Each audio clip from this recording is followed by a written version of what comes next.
Good morning and welcome to Talking Point here on WESN Content Capital. Monday morning, bright and early, beautiful day. The sun is shining, the traffic is low, and we're here for another edition of the program.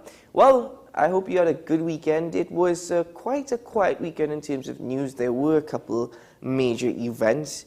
One with respect to a boy who's missing, believed to have drowned in the Ottawa River. Now, rescue operations are ongoing because they cannot confirm that as yet, but up to this morning, no news as to any rescue. The Prime Minister also held a day of national reflection and thanksgiving. This was the third service since the onset of the COVID-19 pandemic. And well, that in itself is a talking point of which we could get into shortly. But let me not give it all away, because my co-host and colleague is alongside me, Mr. Sean Michael Small. Good morning, Sean. Good morning, Keaton. And it's actually interesting. There's a lot of interesting political stories coming out of the weekend, or things that I would consider political stories. And I'm grateful that for the most part, we don't have too much tragedy, you know, like how we've seen in some weekends over the last year, when you would see huge spikes in crime and violent crime, murders, violent attacks, and so forth. But I feel for the family of this boy. I just coincidentally happened to find out this weekend 2 people that are acquaintances of mine passed away within the last week, or well, one yesterday. And especially the first one that I heard of, you know, speaking to a family member who I am actually somewhat close to. It was a hell of a thing to find out, well, you know, families going through this tragedy at Christmas. So now with this unfortunate boy who is quite young, right? The 2 individuals who I know that passed away were a bit older, at 19. I guess you could say it's a deeper tragedy. It's a compounded tragedy because all of the anticipation and hopes and dreams and expectations and just the one thing to see him flourish and have a life, you know, whatever it may look like, who knows, right? The amount of possibilities that a young person at 19, even in this day and age where life seems to be a bit harder all around, all of that is gone and lost. And I guess it's one of the sad realities of life. It's one of the things where we do need to remind people to please be careful and do not be complacent, because a lot of situations that should not happen just because of complacency. I understand it's Christmas and we want to celebrate, but we still need to remember to be careful even when out on vacation with friends and family.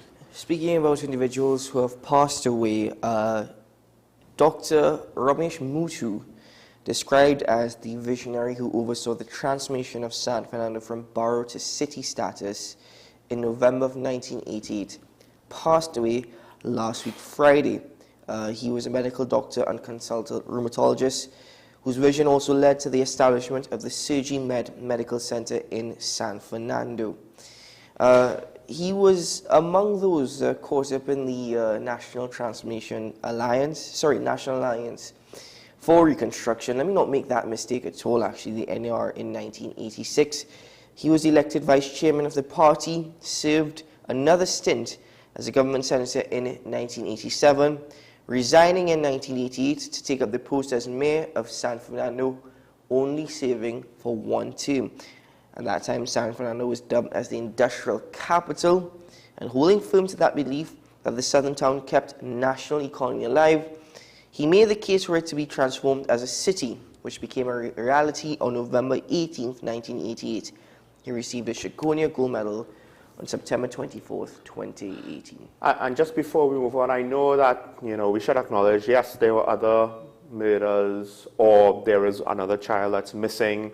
So we want to acknowledge that it's not just to single out the one tragedy alone as if it's the only tragedy, but in that case, I think it's more or less expected. The hopes of survival there are more or less grim. As a young man with the missing child, hopefully the child could be found.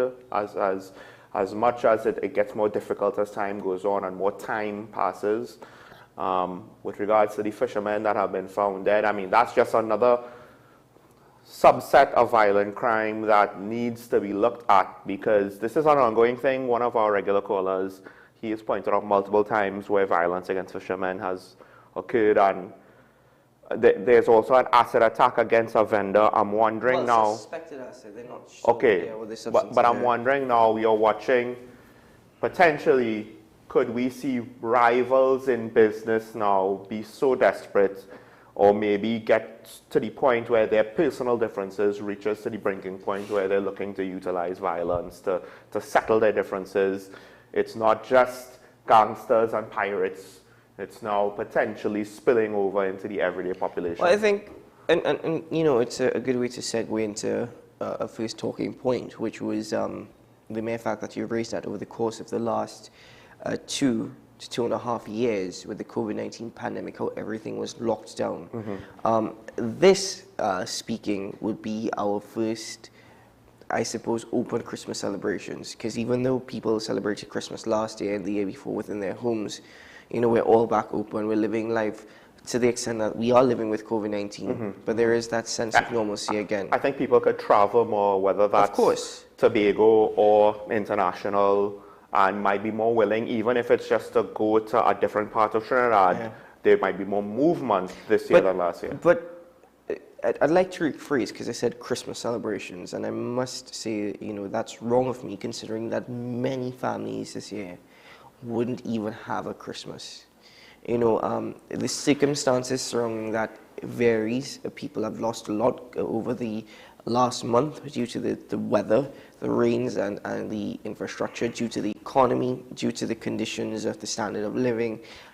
You don't know whether or not they still have their job, or whether or not they even paid for the job that they're doing. You know, so all those are factors to consider.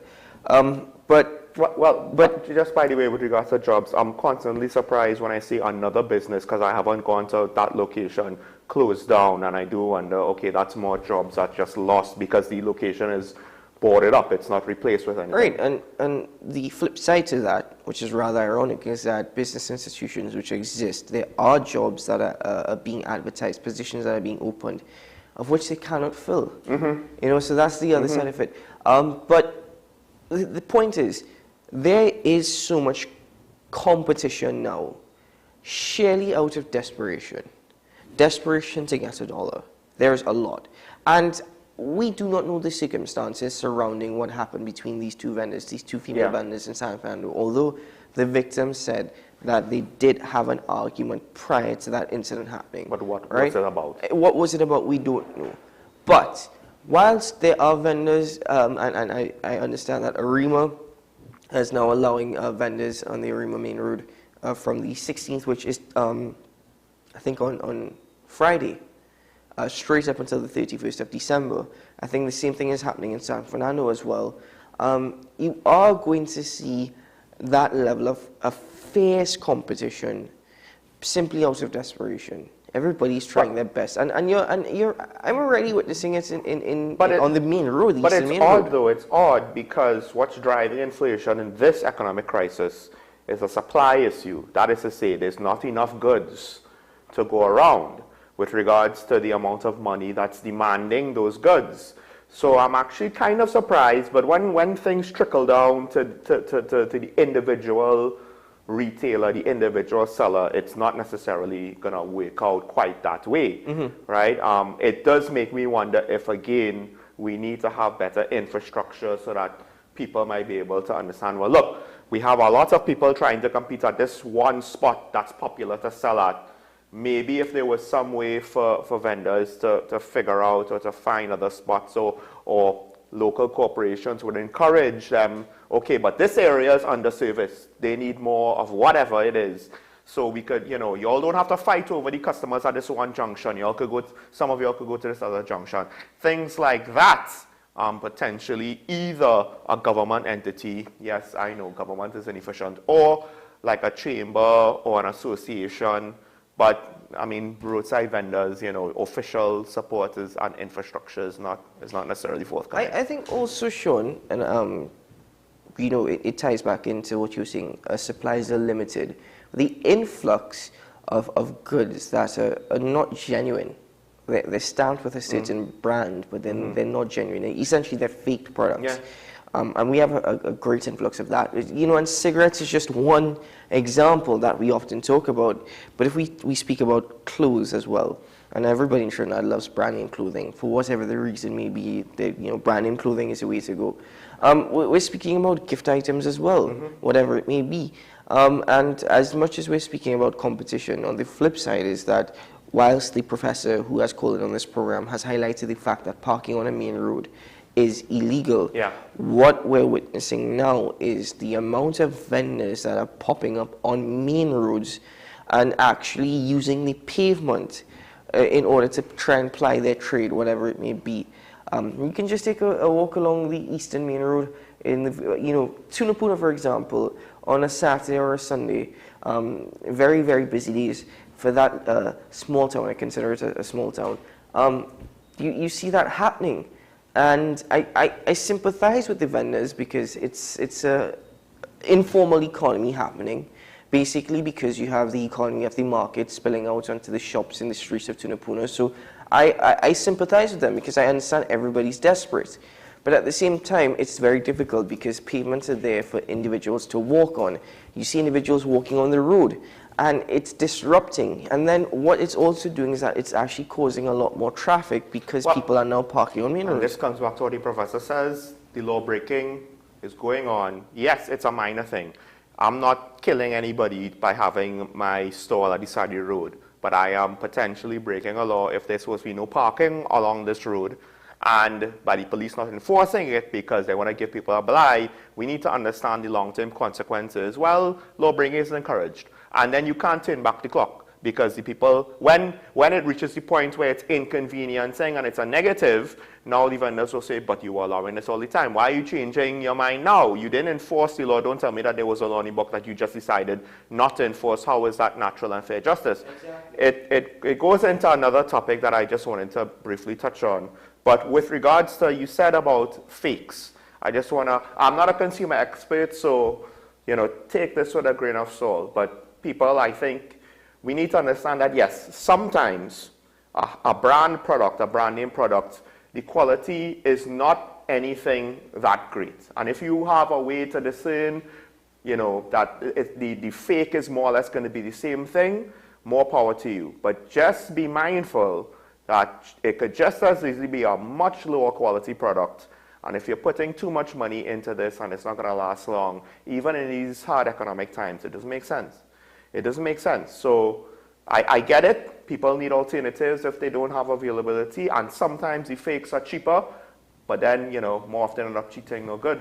Good thing, not cheap.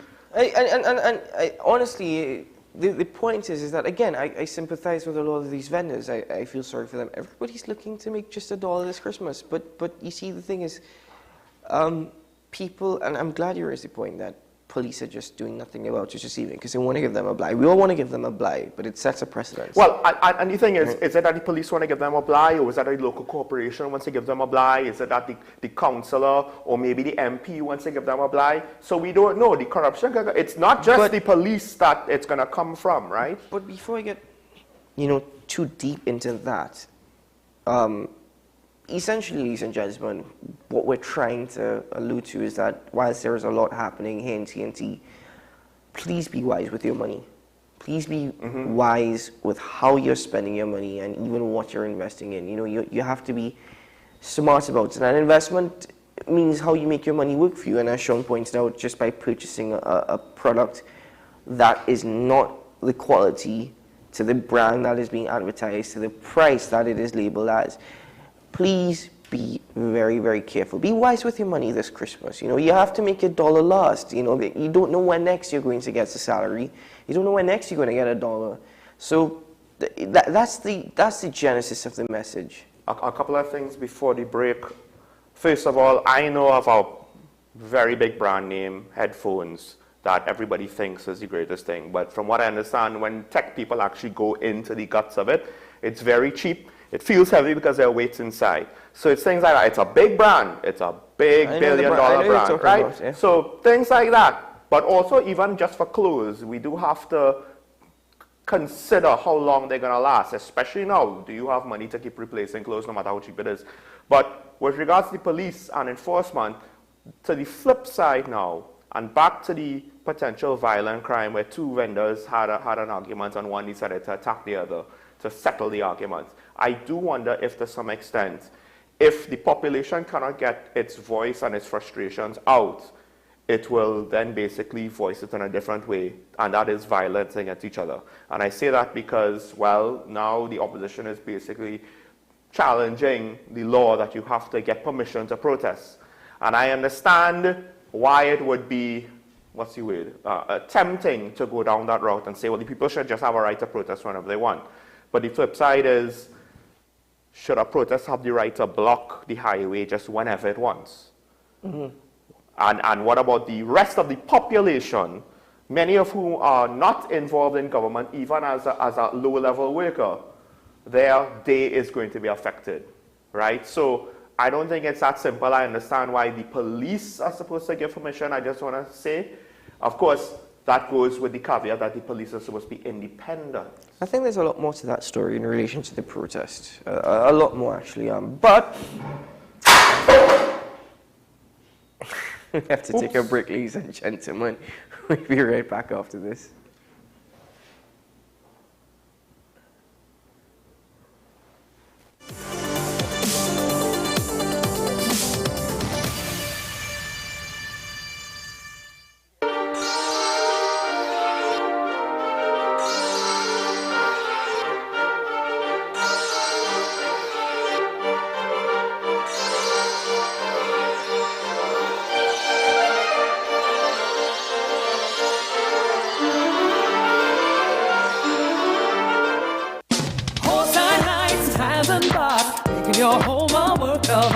Step into a spacious place of creative ideas for your home space. Our floor and wall tiles and natural stone is ideal for any use you need in your home. Toilet, bathroom sets and vanities lend design to your creativity, while jacuzzis and shower enclosures create the mood for dwelling on life's pleasures. Lamps and lighting fixtures add ambience and memorable pictures.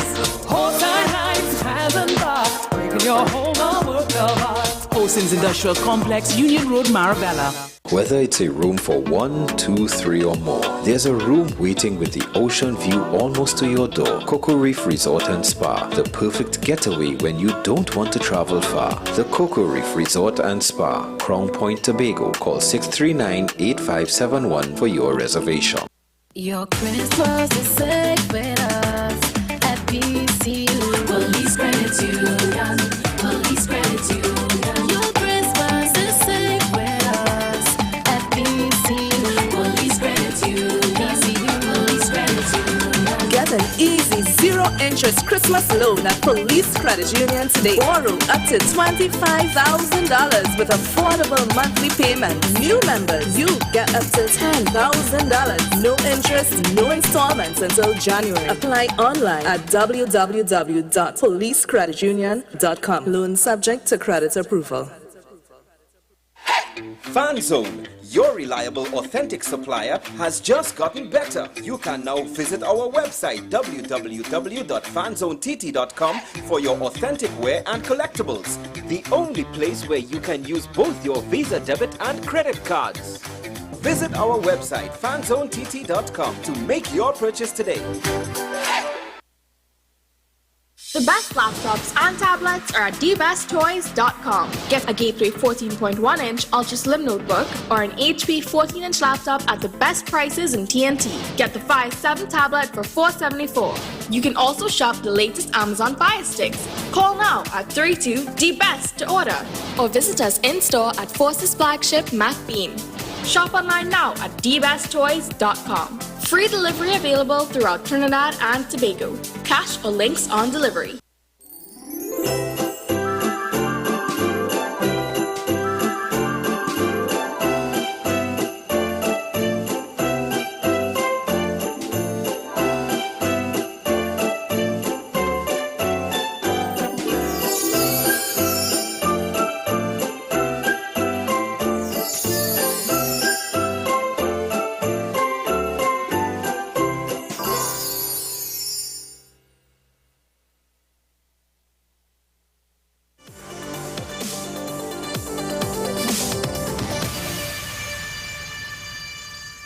Welcome back to Talking Point, ladies and gentlemen. And of course, in the last couple of weeks, one of the interesting situations that came up was with regards to the commissioner or the acting commissioner of police giving himself a rating. Now, to be fair, he did say he doesn't want to do it, but the interviewer, pushed him to give a rating, so he decided to give himself a pretty high rating. My whole take was, you shouldn't have done it, like at all. There was no way to win in that scenario. If you give yourself a great rating, people will, of course, denounce you. If you give yourself a low rating, people will use that against you. I believe he gave himself a B+. I still think, as much as he tried to take a slight middle of the road, maybe a little too positive, it didn't really benefit him. Now, Keaton, not only did that happen, but then I guess, I don't know if this is going to become a trend, because the chief secretary was asked to rate himself and his THA administration. He gave it a 7 out of 10. And I get why he's trying to say that. 7 is not necessarily seen as a great score out of 10. It's not necessarily seen as a bad score. I think he's trying to be reasonable. I could see where maybe 7 might be the reality. Maybe, I don't have evidence.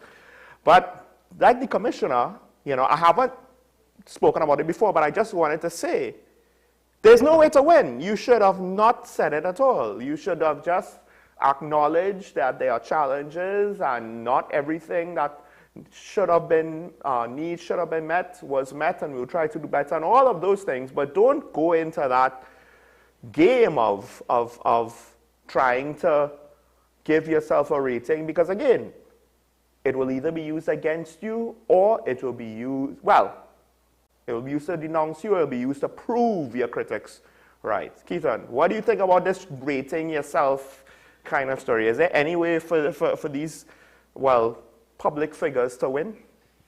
No.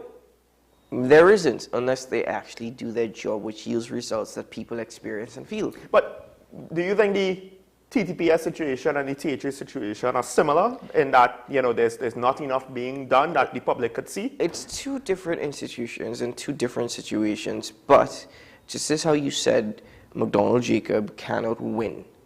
There's no way it would end up good for him, whether or not he gives himself a low rating, a high rating, or anywhere in between. It's the same way that the chief secretary cannot win. In that sense as well, he cannot give himself and the PDP a low grade or a high grade. The thing is, I can't give myself a grade. I can't say that me doing talking points, 70% of the time I'm on point, 30% of the times I'm just, off point. I can't, I could probably give you a grade, you can probably give me a grade. Yeah. And some people might argue, well, listen, that's hypocritical, because if you're not willing to judge yourself, why are you judging others? But in terms of public service, it's what you're experiencing, it's what you're getting. These individuals are in these positions for a particular reason, and they're being paid to do it. For the Commissioner of Police to give himself a rating of, what you said, B+? I think you said B+. Right, or B or whatever, it's I don't know if I could say a B+ even. And that's the thing, you see, you want to be fair to McDonald Jacob, and if you are going to be fair, you're going to fail him. I mean, he knew not to say it. Well, that's the thing. So then why did he say it anyway? Give him credit for actually being smart and saying, I don't want to respond. But at the same time, kudos to the journalists, because you have to press. Those questions are not particularly the ones that you press on. There are so many others that you could press on and they don't. But at least they did it this time. And he gave himself that rating. A couple questions. You give yourself a B+ rating. How do you justify that? If I were to sit down today and look at you and ask you, and I'd love to interview you, by the way, if you were to answer your phone or respond to messages, but you're on vacation, so let me not. Anyway. 2, have you actually implemented any effective crime plan? Or let me just remove the word effective for a moment. Have you implemented any crime plan at all that has yielded results? Because I don't want you to come tomorrow and tell me how many chickens were stolen from this poultry depot. There seems to be some level of miscommunication between yourself and the Minister of National Security, or discommunication, unless it's deliberately on purpose. Because the Minister of National Security says something, He blames the police, he blames everybody else. At the same time, you're blaming everybody else as well. The fact is, what have you done to even give yourself a B+? In university, a B+ students have to study hard for. In your particular job, it's a lot more difficult, don't get me wrong, and there's a lot of bureaucratic red tape involved. But again, you come to the public, you run a PR campaign, you have media ambassadors coming and advising the public, that's all well and good. I'm glad for that. But at the same time, you're living in a completely different bubble and like a life that is totally different to the lives that we're living, but we live in the same environment. I think ultimately, again, results-based analysis is not always the best way, but when the results are severe as they are, you cannot help to but pull out that card and say, yes, you might have done everything that you reasonably could have possibly done, but the results aren't there. And at that point, with jobs at that high level of authority and responsibility, it does not matter if you did everything reasonable. If the situation will not change and cannot be changed, then that's how good CEOs get fired and replaced. Is that CEOs, commissioners, head of governments, head of companies, head of entities around the world. McDonald Jacob, he was Deputy Commissioner of Police. Well, he is. Under the under the former permanent appointed Commissioner of Police, Gary Griffith. He was a Deputy Commissioner of Police. He's very fortunate to be in the position that he's in right now, or could I say very unlucky at the same time. I think if it wasn't for the Prime Minister's nonsensical behavior and dismissive attitude, as well as his arrogance that thinks that he is absolutely immune to everything, which, to be honest with you, up until this point, is proven that he is. Yeah. Because he gets away with everything, so he can do whatever he wants. McDonald Jacob, I'm speaking about the merit list at the President's House, ladies and gentlemen. You know, the Bliss C. Prasad Police Service Commission. McDonald Jacob is in this position because of that. So, McDonald Jacob probably was never the best choice, and still isn't the right choice for a Commissioner of Police. But he's there because of a Prime Minister's blunder. So whom do I blame? Who do I actually lay eyes on? Do I lay eyes on the fact that the Prime Minister did stupidness, justified it, and up until this point is still arguing about that? Do I blame the President for being absolutely weak and not doing what was correct? Do I blame Bliss C. Prasad, who's probably sitting down nicely in her home right now and enjoying her retirement? Or is it that I look at McDonald Jacob and say, you were actually given an opportunity, unlucky as it may be, in your position, given the fact that you can't do anything correctly, including communicating, saying that you're smiling today because you know things are going to work out, whilst at the funeral service for one of your police officers who was shot and killed by his own colleagues? Whom do I blame? Do I blame you? Because in this position, you still have not gotten it right. You still have no clue what to do. I've been told that he's actually, I don't know if he's a lecturer or tutor in criminology, and he's actually quite good. Well, and it goes to show, it goes to show that, listen, there's a saying. Well, by the way, are you gonna? Is it the saying that you're trying? Hold on. I should be clear. I always say that we should always be clear. The individual who told me that is a close friend of the acting commissioner. So you take that with a pinch of salt. Okay, right. But no. There's a saying: those who can't teach. Those who can't. Yes, I know. Teach. I will not insult all teachers this morning. Fair enough. You know? But that's how some people end up in teaching because, right? But I mean, as Keaton said, that's not a knock on teachers, and that's not a knock on people who necessarily find their true calling. But what that's saying, and sayings come about because there's a certain pattern observed by society over the years, over the generations, right? These things don't just come out of thin air. And if it is truthfully applied in this case, it basically means that, yes, he's a man that understands the theory, that has a good working knowledge of techniques, of skills. However, the ability to implement, the judgment necessary, is not always going to be there, especially because it's a high-pressure situation. We need to understand that. To be fair, it's not as though it's easy for someone to develop those high-pressure skills, especially in a jurisdiction as small as ours. So it just is what it is. We need to move on, though, because... No, before we move on, I'm sorry, I'm going to cut you. We will get to the Prime Minister's comments tomorrow if we have to. But you mentioned Farley Augustine as well. And the thing is, I'm asking Farley Augustine this morning, with all the rift and rap that's happening in the THN with the Progressive Democratic Patriots, again, I'm asked, because I don't know, I haven't seen it. And don't tell me you're giving yourself a 7 out of 10 rating because of Tobago Carnival. What has yourself, as well as your administration, what have you all done to give yourselves such a high rating? Is it because you've come and you've spoken very clearly about certain things? Is it, or at least we think it's very clearly because at least they are communicating? Yeah, well, in some ways. I will give them points in terms of that. Okay, yes, at least they're communicating in some ways. But justify for me how it is this administration has gotten 7 out of 10 in the first year. And by the way, 1 year is a very long time in politics. It's going to take a long time to change a lot of things. It's going to take a while to improve. But over 1 year, have we really seen anything different for the people of Tobago besides the carnival celebrations? I think that's the key. I will be willing to accept the excuse that, look, when we came in, a lot of the money that's supposed to be for the budget for the months after the election was already gone. So their ability to do things, they said so up front. They didn't like all of a sudden when people started to complain, then give us the excuse, right? They knew to say it up front. However, at the end of the day, now we've reached a point where it's a whole year later, they've gotten, some amount of budget allocation.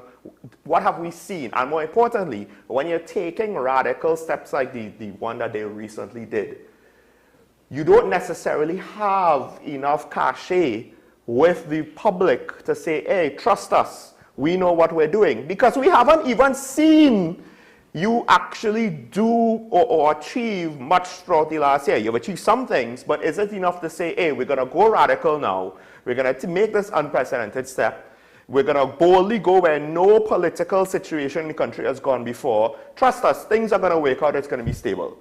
That's maybe a bit of a bridge too far. And it would have been better if they handled the situation with the same amount of grace and delicacy that they did leading up to the election. I think, as you and Karen pointed out, where was that level of communication in this matter? Sean Michael Small, I'm going to send you to Tobago over the Christmas period. Oh, you were going to send? Yeah. Oh, so I could invoice you then? Essentially, you could, right? Yeah, right. No, you don't have to invoice me. I'll organize the ticket and walk out. I'll try and organize yeah. it for next week Friday, actually, right? So you're there.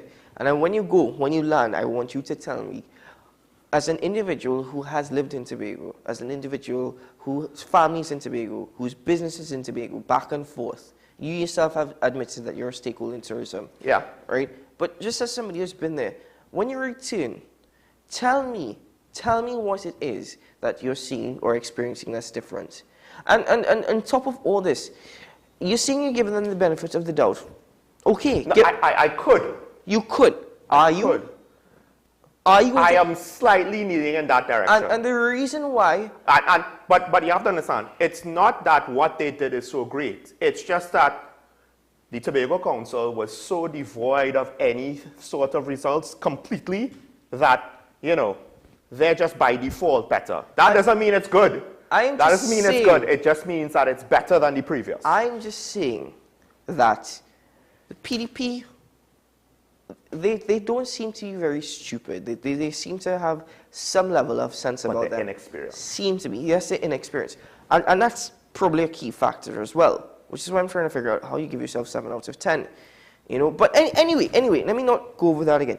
The point is that we all knew that nonsense was happening in Tobago with the THU. I think we were all aware of that.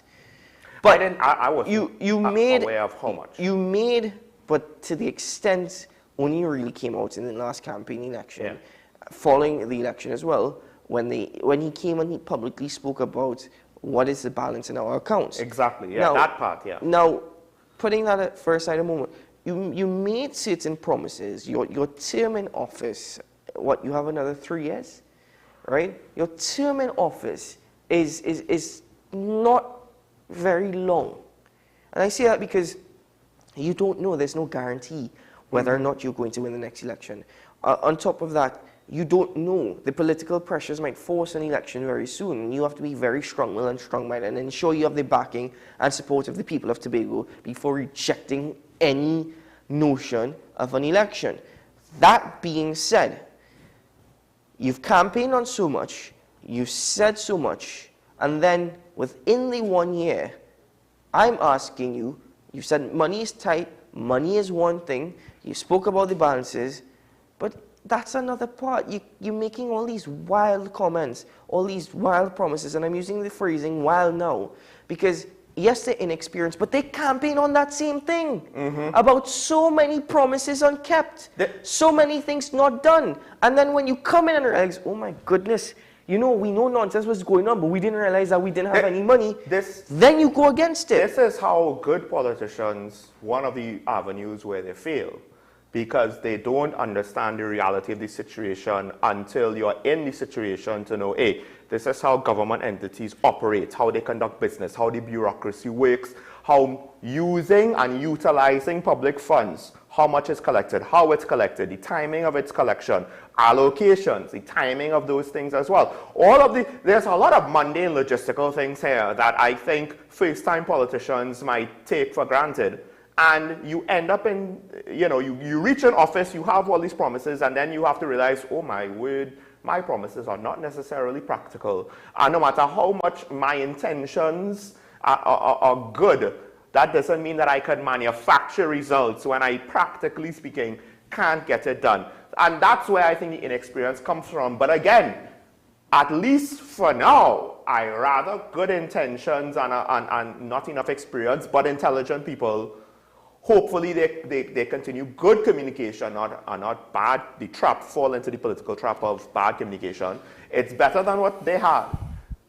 For now, of course, that could change depending on how these things unfold. Well, my friend, speaking about communication, joining us very shortly, we have the TTPS Media Ambassador, Acting ASP Ashraf Ali. Well, he's going to speak to us this morning. Let's hear what he has to say, and let's hear if the TTPS is actually aware as to what's really taking place here in Trinidad and Tobago.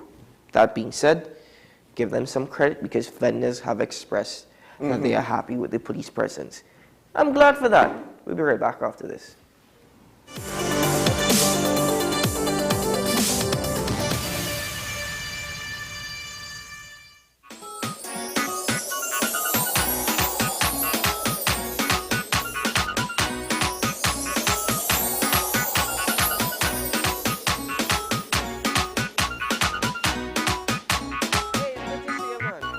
Better Value Limited has been making gift giving easier and more affordable for over 26 years. Power tools, indoor, outdoor furniture and accessories, mini appliances, designer fragrances, houseware and home decor products, and all your bridal registry items. Now in stock, our stylish loft bed and study desk combo unit for just $16.50. Better Value Limited. Call 235-3709 or visit us at Princestown or Gulfview, or check our Facebook page.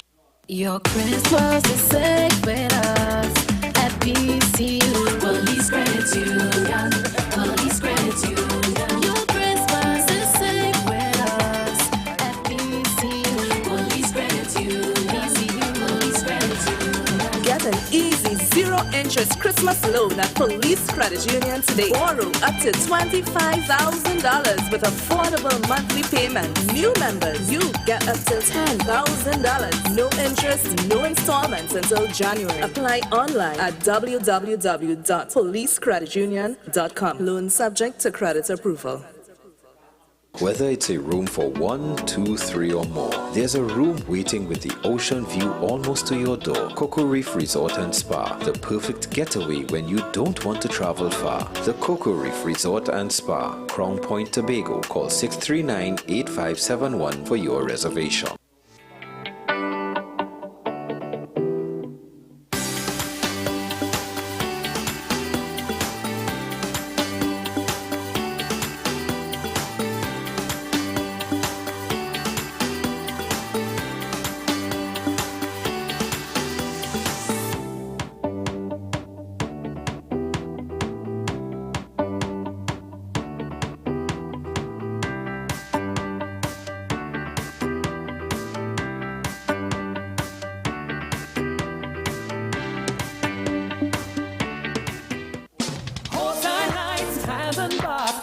your home a work of art. Step into a spacious place of creative ideas for your home space. Our floor and wall tiles and natural stone is ideal for any use you need in your home. Toilet, bathroom sets and vanities lend design to your creativity, while jacuzzis and shower enclosures create the mood for dwelling on life's pleasures. Lamps and lighting fixtures add ambience and memorable pictures. Wholesale lights, tiles and bath, making your home a work of art. Hosins Industrial Complex, Union Road, Marabella. The issue, the continued rise in the price of flour and its impact on the cost of living in Trinidad and Tobago. How should we go about it? I want to ask you what has been revealed to you about the state of vulnerability in the country because of this exercise and because of what we're going through. Is the government losing the war on the vaccine front? The discussion should revolve around the common good for the greatest number of people in Trinidad and Tobago. How do we inculcate a sense of respect and regard for people who may not be of your own political ilk or persuasion? The communities are now being used by political opportunists. So when the tables are turned, it's the same way. Okay, this has been 10 questions. I'm Andy Johnson, and we'll see you next time.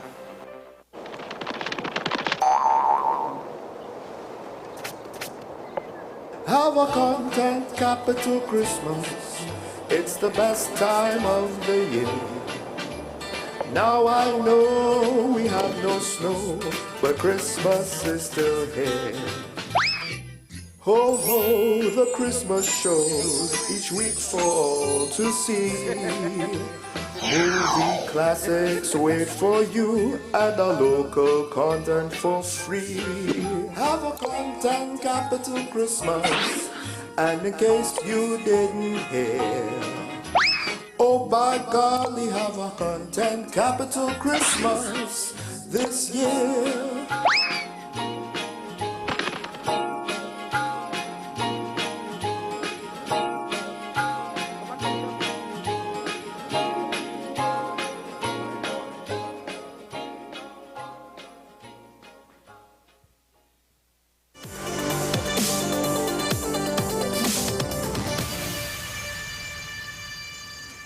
Welcome back, ladies and gentlemen, to Talking Point. I introduce to you now an individual who is no stranger to the show. Joins Sean and I almost every Monday, and well, his position is not one that I envy. I think he has passed one of the more difficult jobs in Trinidad and Tobago, simply because, pardon my figure of speech, you're in the firing line. Good morning, Acting ASP Ashraf Ali. Welcome to the program. Good morning, and let me further clarify. You are in the firing line, having to account for things that you might not even have the power or ability to change, but you still have to face the fire for it. And that laugh, by the way, is because he can't help it, can he? You know, it just might as well just laugh it off. Well, good morning again, and good morning to Trinidad and Tobago and all our listeners out there. You have to smile in this current situation. Honestly speaking, I really have to smile. You're starting to sound like you're... Well, I know you're going to take... No, you could say if I start to talk to my commissioner of police, but the reality is this. We have, and I'm not going to use because you told me about that, we are what we have been doing, trying your best. I don't want to use that word anymore, right? We keep repeating tips, we keep repeating safety tips because repetition and repetitive, at some point in time, some persons may want to, we might get some persons to listening. Right? Or reinforce. And we keep on reinforcing this whole thing. And over the years, over the past couple of weeks, you realize that different divisions have been rolling out their Christmas crime plan. Persons would say, well, what are you going to do different? All right? Yes, we agree, but we know that in Christmas periods, there's a lot of more shopping activity, a lot of more persons will be on the streets, and other persons may, because of the season, you may drop your guard a little more. Yes. Right? The tendency to drop your guard. So we have to reinforce to the public that we understand that you want to drop a guard and, end the year and you want to do a little shopping, but we still have to be cautious of what is taking place in our current environment. We must always understand our current environment. So I only have one experience shopping for the Christmas season. I went to one of the local malls, one of the larger malls. There was entertainment. There was a large police presence, and I think we have foreign malls. Go on. As in to the Port of Spain area. I did not go all the way to some other anyway, right? And as you said, that people might want to relax. Yes, a lot of people that were in the mall were taken in the entertainment, and it could have been a time when they let their guard down. And luckily, there were two groups of police officers roaming about the mall within the vicinity of the entertainment. And I thought I mean, some people might say it might not have been necessary, but I was actually impressed that they had such a police presence in the mall where I guess we would take it for granted. It's the mall in public, it's relatively safe. But no, there will be, it's not necessarily violent crime that could happen, but shoplifting and a whole host of other things that you mightn't even be aware of it going on, and having that presence, it makes the situation more difficult for criminals, and who, at least smart criminals, when they see challenges, they just move on one time. They're not gonna try to overcome them. What's the point of that? Just find an easier target. Is that fair to say? It is, and sometimes we hear the public continue to say, why the police will go and fight crime? So I'm asking this question: what is fighting crime? Right? These are preventative measures, and part of the policing aspect of it is prevention. So we have already said it is easier to prevent a crime than to investigate a crime.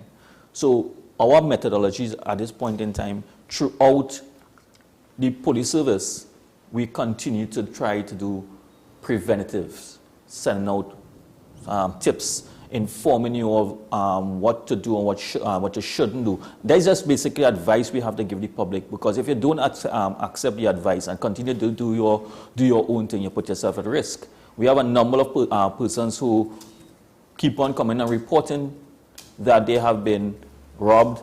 They have been robbed while on doing online transactions, right? Most recent, we had one where some persons they were going to purchase a vehicle online.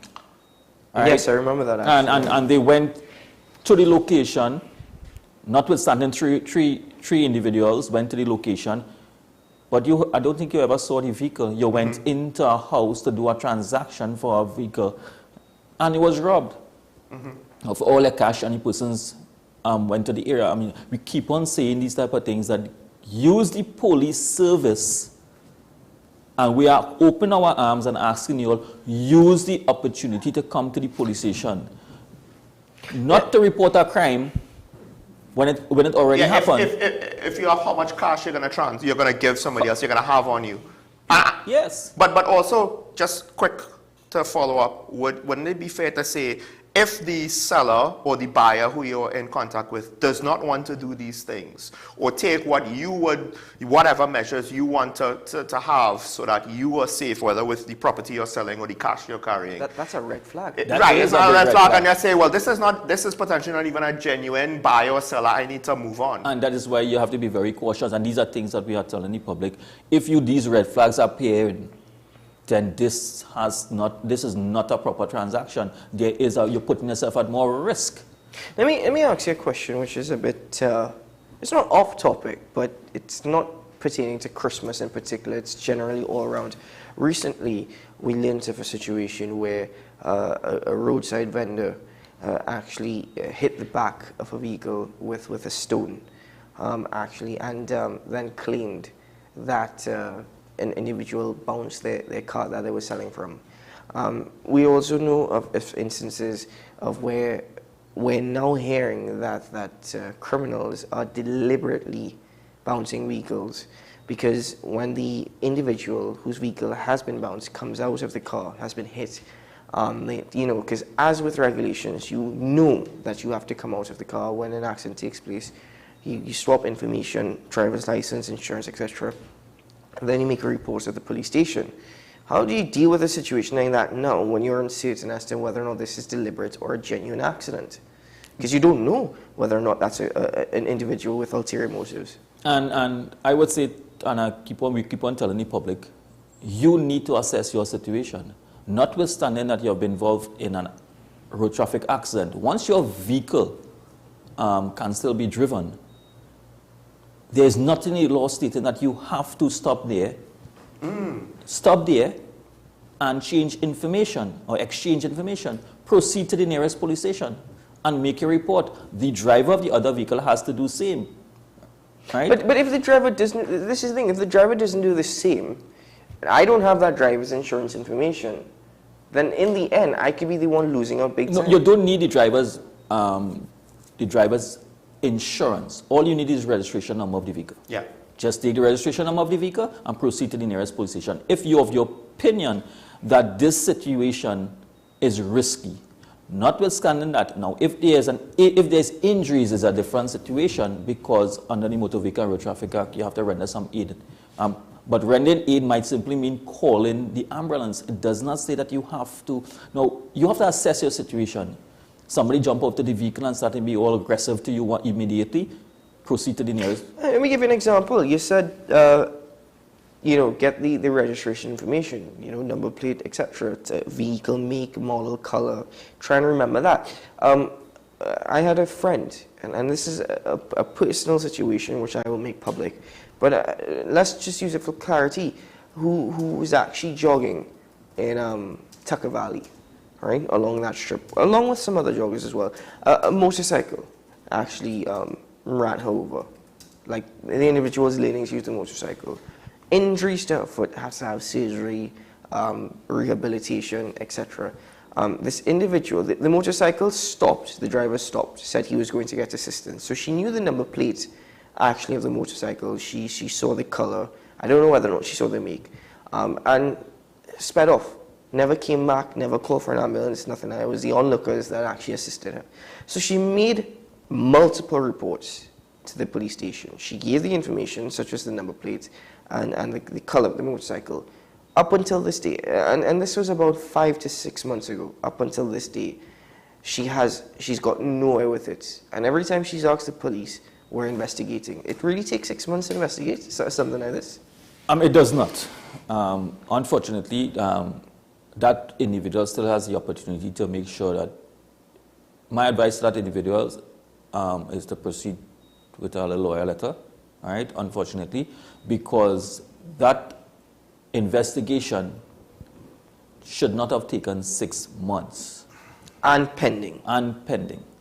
She was injured. She also has the opportunity to go to take a civil lawsuit in that aspect of it. And that is why part of our strategy in the police service is to come out on our media platforms and share information to the public. The public don't want to hear that we are doing this.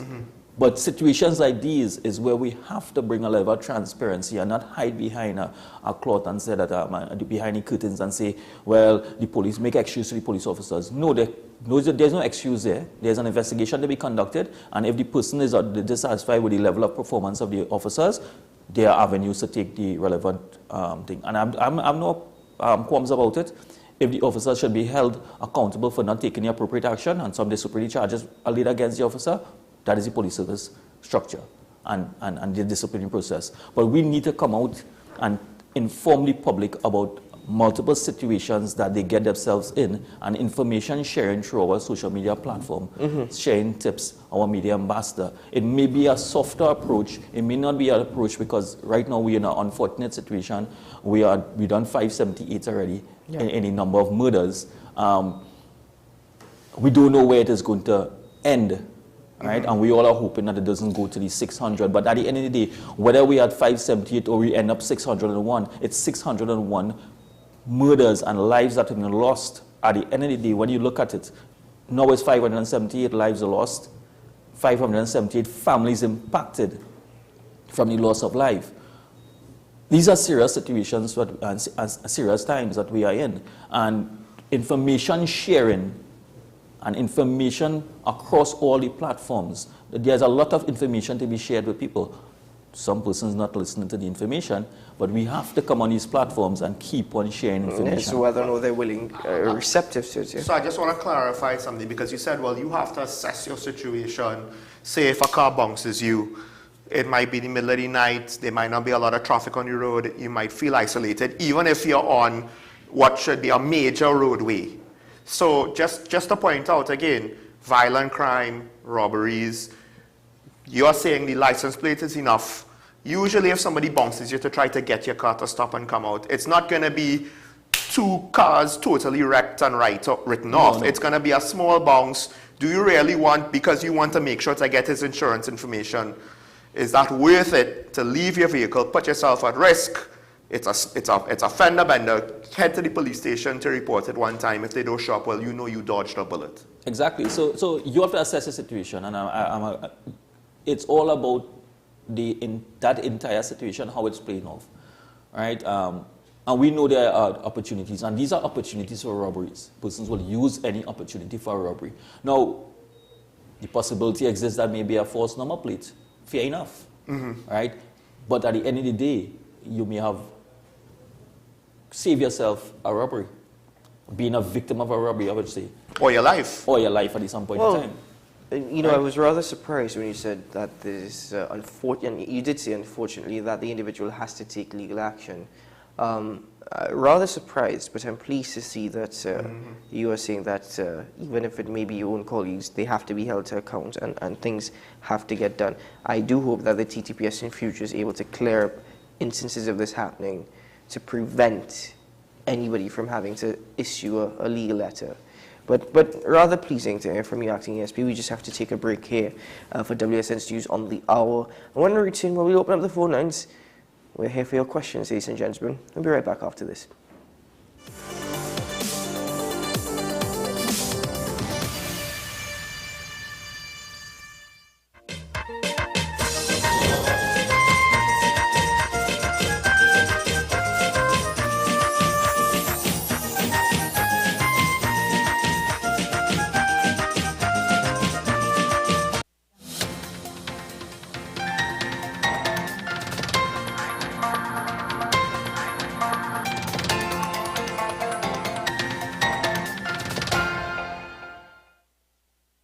Here's your WESN News on the Hour. I am Denise Martin. Thanks for joining us. Here are the headlines.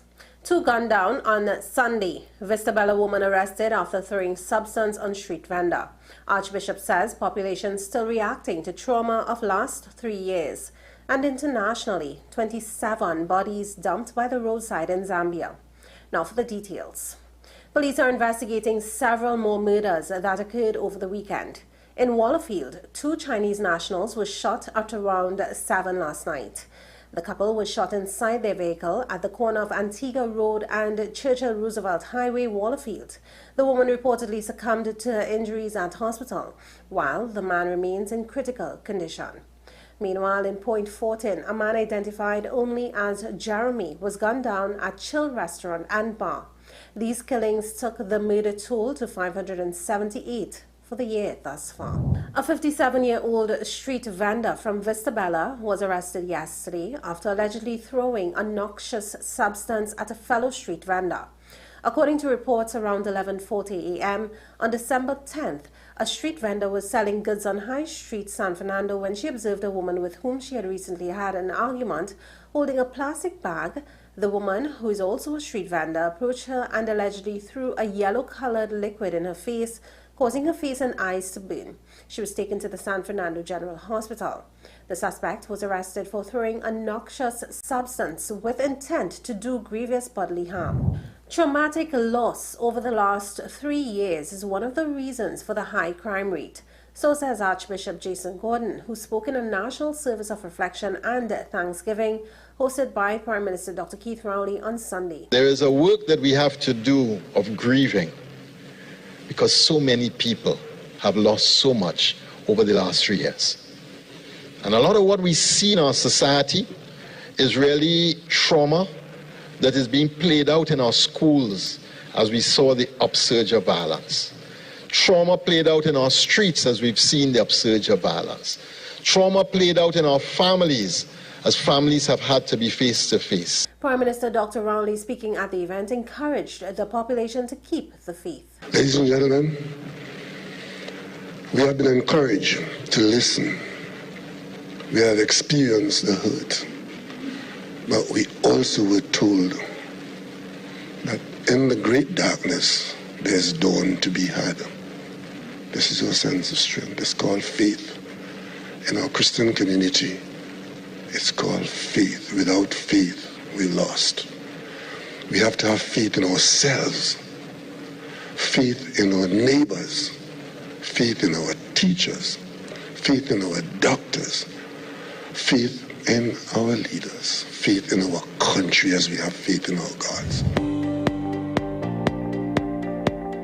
On to international developments now. The bodies of 27 people believed to be migrants from Ethiopia have been dumped by the roadside in Gwere, area north of Zambia's capital, Lusaka. They are likely to have suffocated to death while in transit. One survivor, found gasping for air, has been rushed to a local hospital. Zambia is a transit point for migrants, mostly from the Horn of Africa, who want to reach to South Africa. Well, that was your news to the hour on WESN. I am Denise Martin. Thanks for watching.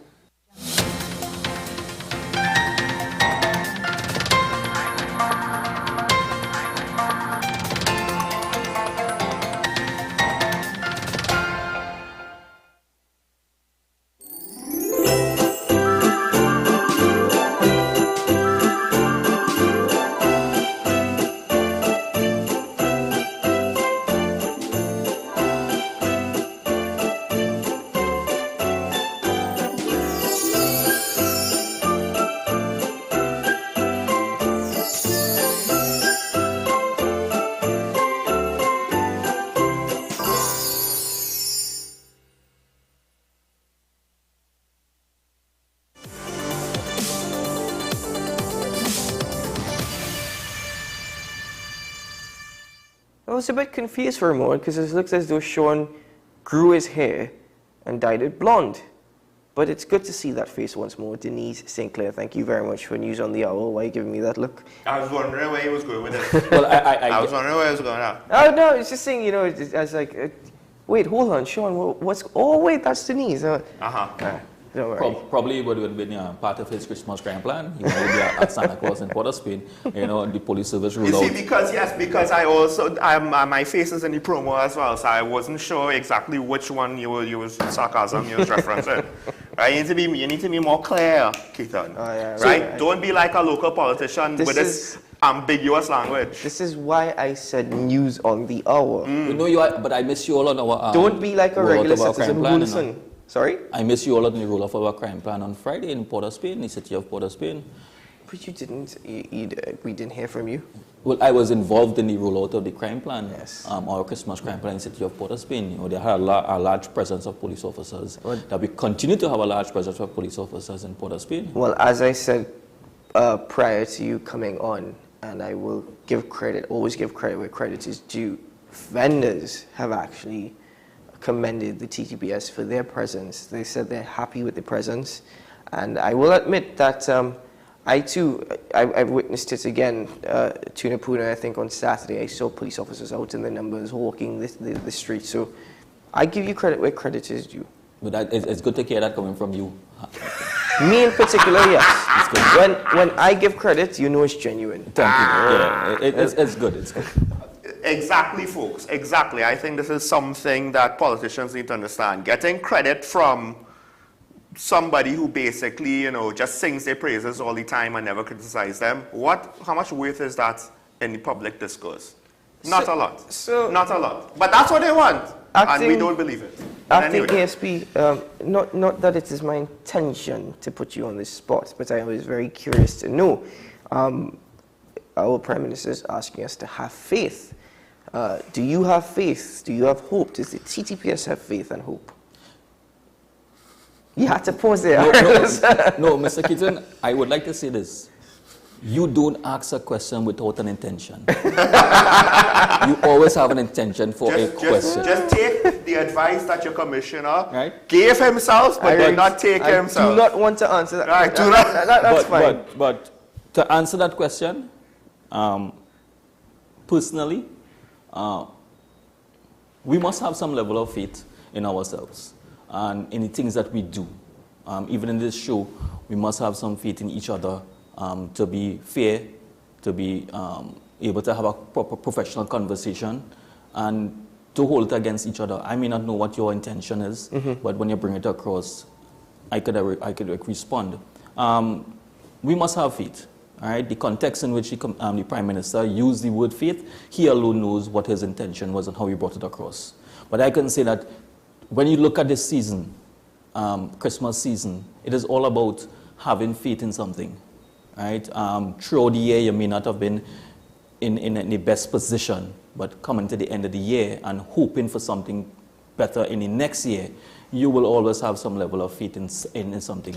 Right? May have faith in God, and everybody has their God, so they have faith in a God. Well, I will again give you credit. Quite the politically correct response. But Thank you, sir. Just before we open up, well, officially open the phone lines, I would just like to say though, but when we have politicians like Tobago West MP kind of mouthing off with all set of bubble nonsense, right? It's hard to have faith in people that just want to continue playing the same political back and forth, schoolyard politics. Listen, schoolyard arguments when you're supposed to be, I don't know, running the country. I don't know. I will disagree with you on one basis, as much as the MP for Tobago West, according to you, has mouth of some political bubble. Just remember, Tobago still has faith.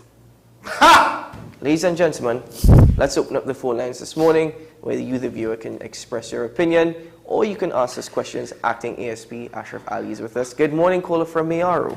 The dad jokes. Good morning, caller. Good morning, caller. You live? Good morning. Good morning. It's a beautiful day to have a good day.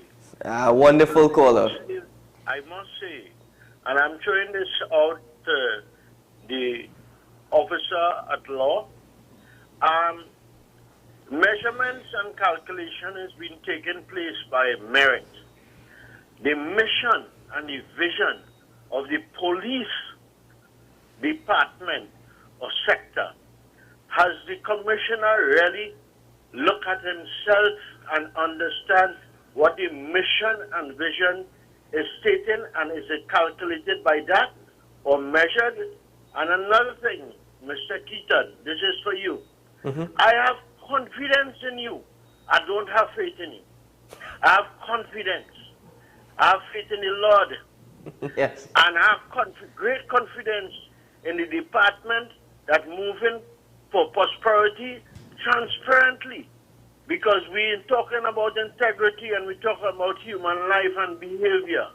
Let us look at this. And for the Minister of Mayaro, I am saying, stop your high horse from trade and let the people who suffering in Mayaro for the fundamental things that we put you there for, and you deny yourself from that arena. Thank you, gentlemen. Thank you very much, caller. Have a good day. It is a beautiful day to have a good day. Acting SB. No, well, and the caller made a very interesting point. The issue is, how do we measure, and if he's been evaluated? There is a measurement and evaluation, but public perception will always trump data. Because at the end of the day, our vision in Trinidad and Tobago is to make every place in Trinidad and Tobago safe. Realistically, the perception of many outside here is, are they really safe? So then we have to look at it from that perspective. But we keep our vision, and we keep our vision in focus, because that is our objectives. And that's the vision of the police service. It may not be this administration in the police service. It may be another administration in the police service. But at the end of the day, our vision has to be our main focus, and everybody who has come in to step into the office of the commissioner and the executive of the police service has to have that same vision going forward. Yeah. All right? I hear you. I hear you. We have a caller on the line with us from Diego Martin. Good morning, caller. Hi, good morning, gentlemen. Good morning, sir. Yes, I just want to make a comment concerning the Prime Minister's half faith. I hoping that he has faith as well in what he does. and what he normally remarks and makes his comments on. I want to let him know that God knows and sees everything, even your own secret thoughts, and that is one being a cannot fool. So I just made a comment and hope he listens and really has to contract to his heart and do the right things that should be done. And all those people out there who are suffering after this, if a few days has passed and nobody's talking about it again, these people are really suffering. And the social department needs to get out there into these areas and serve people with needs. That is what it needs, to bring some joy for this Christmas for them and some hope. Gentlemen, have a good morning and thank you for taking my call. Thank you very much, caller. Well, I hope that the Prime Minister has confidence in all that he does and the decisions that he makes. I think one of the key things that politicians, because I get it, we talk about their legacy projects, they worry about their legacy, and I understand that, I kind of do. The thing is though, you know who also does not forget? History. History does not forget. And generally speaking, I think history hasn't forgotten, but has it truly impacted upon today? Well, what is the consensus of the politicians before? It's not glowing terms, right?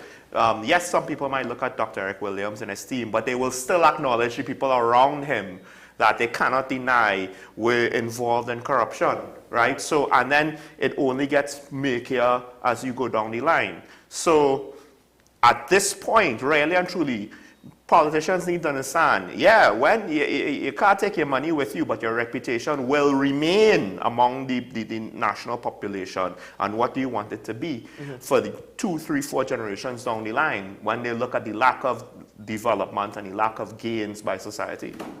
Caller on the line with us from Tobago. Good morning, caller. Good morning, sir. Good morning. I'm calling you from Tobago. Good to hear from you. I have made an observation.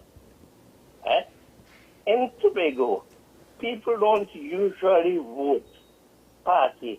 When anyhow Robinson they we voted anyhow. When over London came in my opinion, PNM did win the election, over London win the election. And in this instance here, a lot of people voted Farley, not PDP. So that is, and the place is so small that you know all your candidates will go up. So you choose your candidate, you don't necessarily choose party. So in this instance, it is my opinion that the representatives now have an opportunity to represent the area. Thank you very much. Thank you very much, caller. The caller expressed that, in his opinion, his belief was his witness that the people of Tobago voted for Farley, not for party. And these individuals have the opportunity to represent. As much as I hear you, caller, the question I will ask is, how much of this election was it because of Farley? Or is it that the people of Tobago finally saw that there was an alternative to get the PNM out? You know, it can go either way. It's not necessarily voting Farley in, but rather voting PNM out. You know, so you have to, it depends on how you look at it. I mean, we could go into simplistics, but I do hear what you're suggesting. The problem is it's imperfect, right? Well, before Farley it wasn't done. With Farley it was done. And to some extent, the precedent of, well, we don't, whoever is the presidential candidate in America or the prime ministerial candidate in the UK or Canada or Trinidad and Tobago or Barbados, that carries more weight than any other candidate with regards to general elections. So why not for the THA? Why wouldn't the chief secretary candidate carry more weight than anybody else in the THA elections as well? So there are a lot of things, but as you said, it's not as though we know it for sure. We don't have data for sure that says this is how it is. We are certain, 100% guaranteed. Part of the problem is it's unprecedented. So we can't even look back at a previous situation where the political leader and the chief executive was split and how did that turn out. How, you know, we can't even use hindsight to try to help us figure this out. To some extent, this is new enough. But all of the indicators, I agree with the caller. I think that is the most likely scenario. one of the interesting, unfortunate things is we only hear anecdotes from voters. So to what extent do they represent the view of all the people who voted for the PDP? And I say that because some of these views, potentially, I'm not saying that they are, could come from people who didn't vote or voted for the PNM. And they're just adding fuel to the fire. The flip side is there will be some who voted for the PDP as a whole, and there will be some who said, oh, Fale Augustine, yeah, okay, top of the ticket. Who's at the top of the ticket? I know a couple of these names. That's all I need, and I'll vote for that. It could be the PDP, it could be the AAA, it could be TTT. It doesn't matter what the party name was and what the colors were. They voted the candidates, primarily the chief. Don't vote TTT, vote No. Vote WSN. But my next question is obvious.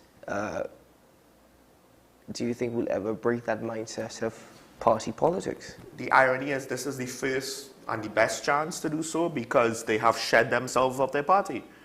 They have basically said, hey, political leader who thinks he's the be-all and end-all. Usually, political leader is the chief sec or the prime minister, so that's where the power comes from. But I guess you could say Farley and friends miscalculated joining up with Duke. Duke miscalculated giving somebody else the role as chief secretary.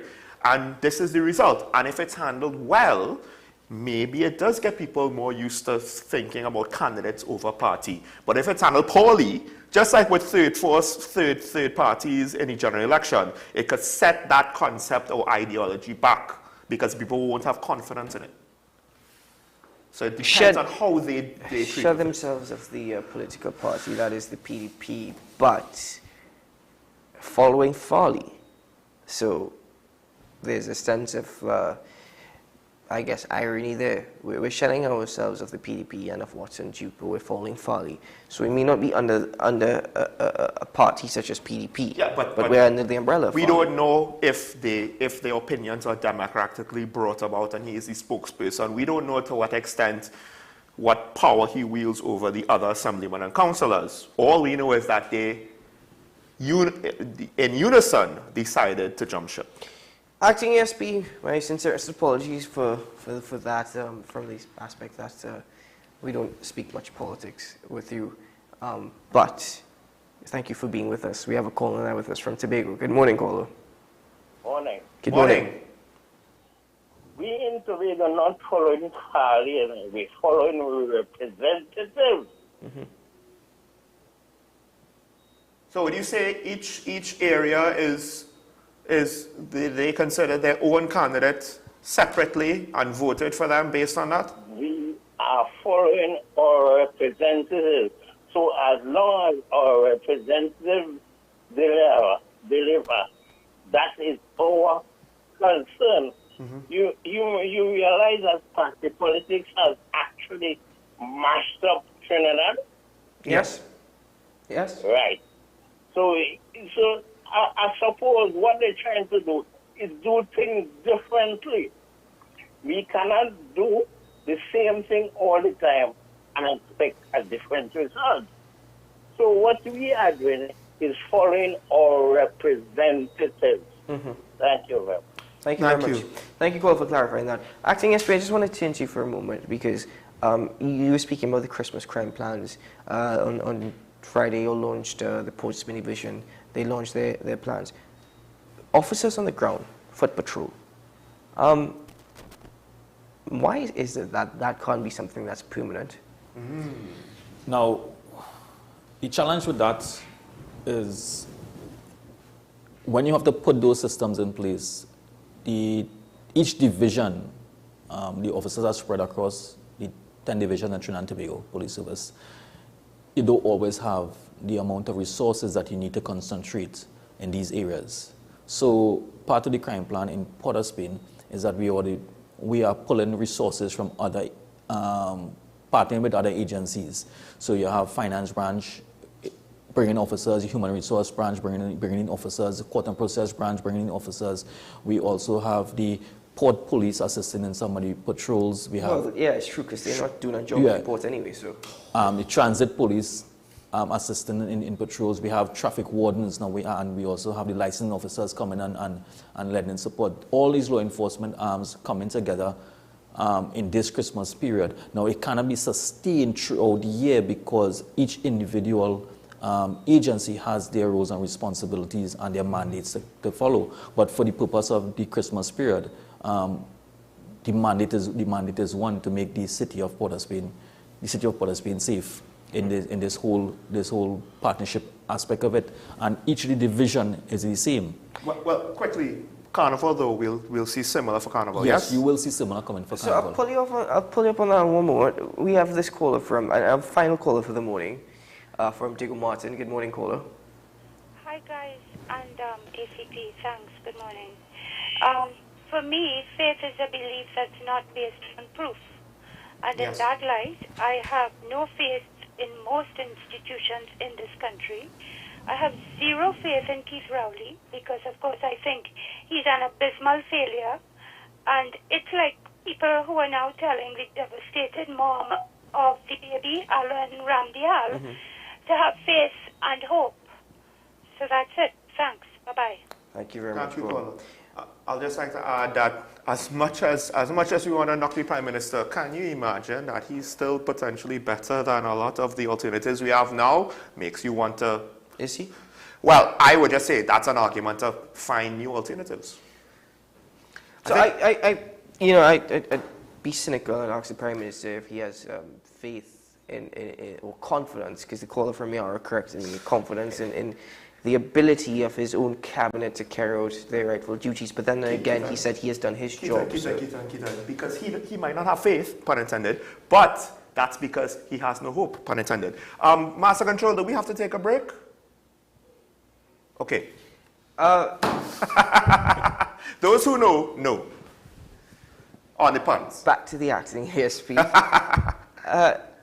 By the logic that you have just used to answer my question in relation to pulling resources from other arms of the police service in order to resource them to have foot patrols during this holiday season, by that logic, and it's also going to be for Carnival, you're telling me that in other areas, investigations are going to slow down for this period? That the services are going to be stifled in other areas? I love that question, because at no point in time did I indicate that. Well, I'm asking. You didn't indicate it. That's why I'm asking. That's an assumption. So the investigations will continue, but we will be refocusing our efforts in a different area. Now, there are some investigations that can continue at the same time, and we can use some of the resources to do additional work. And the same thing that we do for Carnival, that investigations are not stopped. It may be suspended for a little while because our focus now is on Carnival, and now Carnival and all the other additional resources has been utilized for that purpose. Similar thing is happening for Christmas. Now, investigations for homicide will continue, right? Because you're not going to bring those individuals. Now, we have officers from fraud who will be part of it, because you know why? We don't want no more additional cases for fraud.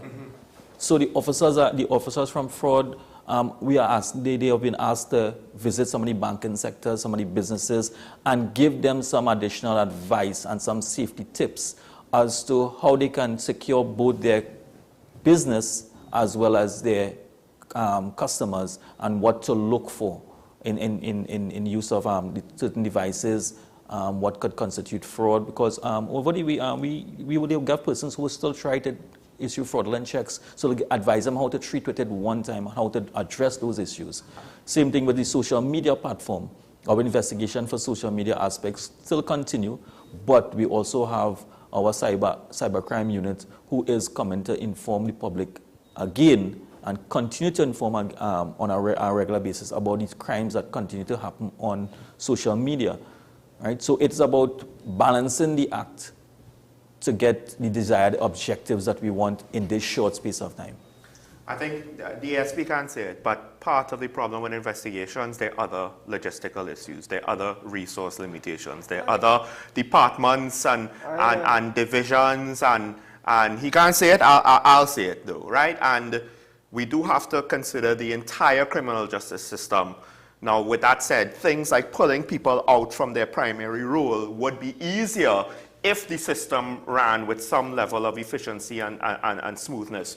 But we don't have that. So the backlogs, and whether it is from the TTPS or from other agencies, get magnified because we have to pull extra people from extra duty. Just to add to you, is that they're not always taken away from their jobs.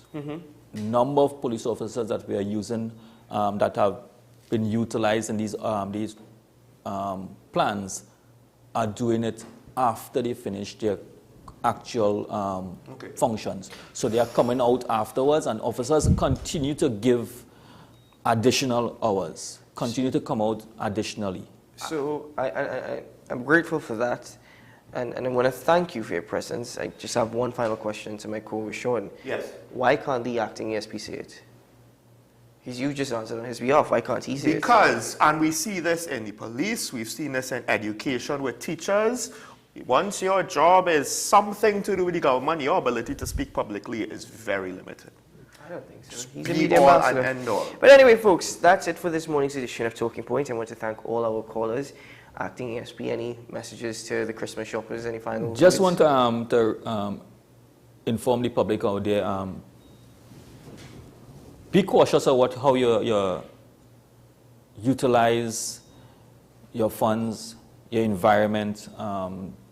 We continue to bring on the social media the tips about user going on doing transactions on social media. Sometimes you don't know who is the person. Use the police service in the manner that we are asking you to do. We are willing to assist. We want you all to come to the stations and do your transaction. We are open our arms. We are continuously saying that we open our doors and our arms for you all to come there. We are rather facilitate a transaction. Legal transaction might be. It must be a legal transaction, all right, at the police station than to investigate a crime. Right? That is what our objective is. We do not want to investigate a crime. Right? So please use the opportunity. Come to the stations. Right? Not only when you got yourself in a situation that you have to report to the police station to report a crime, but use the opportunity where you have been given, that we are giving you all now. All right? Please. Sean Michael Small? Well, I'd just like to highlight ASP Ali did say that officers are doing their normal duties and coming out afterwards, and it's something that I've spoken about multiple times. My concern about the TTPS officers being overworked, faced with COVID, with all the extra public health regulations and having to come out and limit movement and public gatherings, etc. And now again, Carnival, Christmas, Carnival is right after, and this one, unfortunately, the former AG was wrong. It's not last year, but it's this year. Is going to potentially be the mother of all carnivals as we get the first full-blown experience, I think, potentially since COVID. And what we're asking of our police, and I want to remind people, yeah, there might be officers who don't work hard. The ones who are out there are probably the few who do work really hard to keep things going. Well, I don't have much time to close. I'm over time, but I will simply say once more, thank you to our callers, Acting SP, Sean Michael Small, our directors, and everybody here at WSN who makes this show possible, and to you, the viewer, for your continued support. Listen, the season, it's been difficult to everybody, but there are those out there who simply have nothing. If you can give a can, or if you can give one meal, you're putting a smile on somebody's face. People, please help. Donate, please. I ask of you, consider that. Ladies and gentlemen, remember today is a good day to have a good day. We'll see you again tomorrow morning. Bye-bye.